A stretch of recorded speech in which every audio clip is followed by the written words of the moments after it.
Welcome to EDU World Space. So in this new problem, this time we're given a proton, okay, that's moving towards an element. So this is kind of like our element, and then we have a proton that's moving towards the element with an initial velocity. Let's call the mass of the proton ma, and the mass of the element, or rather, let's call it mp. Just for the sake of this particular problem. So the mass of the proton is mp, and then the mass of the element, let's call it me. It has a nucleus. So the proton is going to come all the way. This is the before scenario. And then afterwards, it's going to bounce off. So, we'll have that. The proton bounces off and moves in that direction. This is still the nucleus, and this is the element. So we have the mass of the proton and the mass of the element, and the other thing we get to see is that the initial velocity,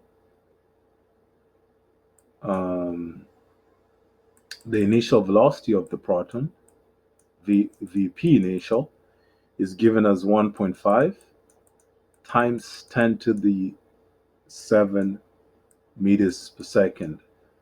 The final velocity of the proton after it bounces off is given as negative 1.5 times 10 to the 7 meters per second. Because this is an elastic collision, the nucleus will also bounce off at a final velocity, the nucleus of the element. We don't know what that final velocity is. We do know the initial velocity of the nucleus of the element is 0 meters per second, because when the whole problem starts, the element is standing, it's not moving. So this is the information that's given. We want to find the mass of the element, and also we also want to find the final velocity of the element after collision. So those are the two things we want to find out. We can use the elastic collision property. Okay, so we're going to use the elastic collision property to find this final velocity. And that simply says that the change in initial velocity, so v p initial minus the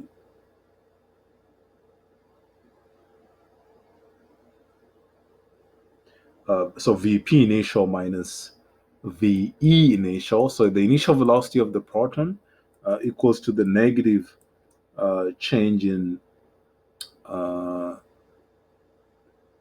this should have been the proton right here. So this is the element. So Vei equals to the final. So the final of the proton, Vp final, minus Vp initial, like that. Okay, so so this is Vp final minus Ve, sorry, not Vp, this is Ve final.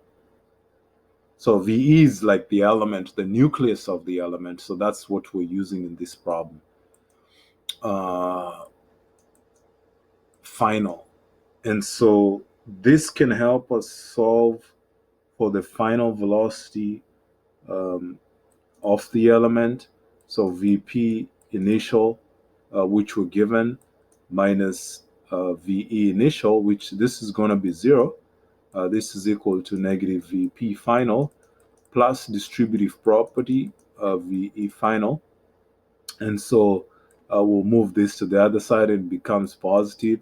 So the final velocity of the element is the initial velocity of the proton plus the final velocity of the proton, and that simply means that we have we end up having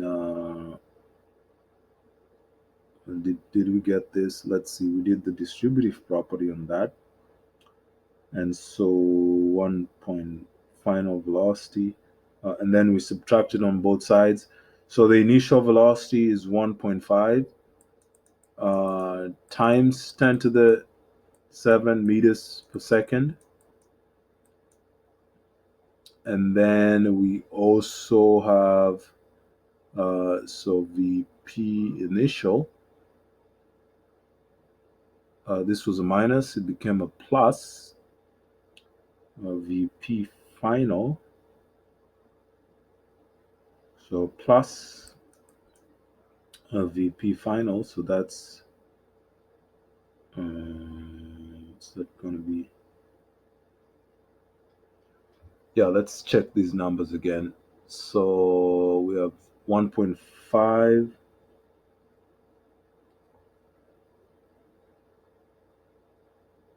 1.5, and 1.2, not 1.5. So this is 1.2, sorry. This one, it's 1.2. So it bounces off at 1.2. Okay, we need to change that. This is 1.2. So we want to remember that.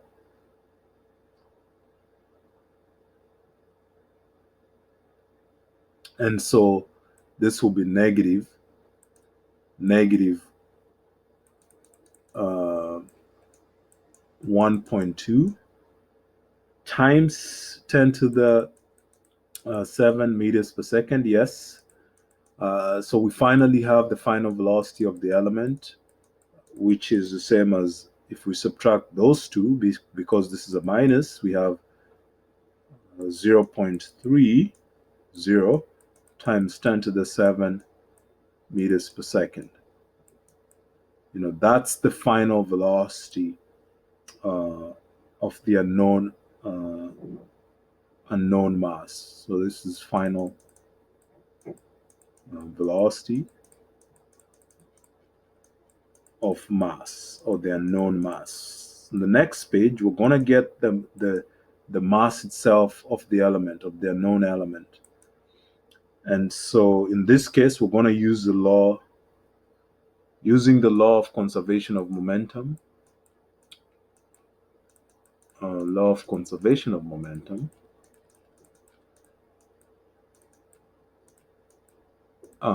We get to see that the initial momentum of the system, so MP, VP initial plus ME, VE initial, equals to the final momentum of the system, ME, or rather MP, VP final, plus ME, VE final. And so we want to solve for ME. We'll move them on the same side. So we'll have ME, VE initial minus ME, VE final equals to, so this one goes to that side and this one goes to that side, equals to MP, VP final minus MP, VP initial. And so ME, we pull out that, V final equals to, we pull out MP, VP final minus VP initial.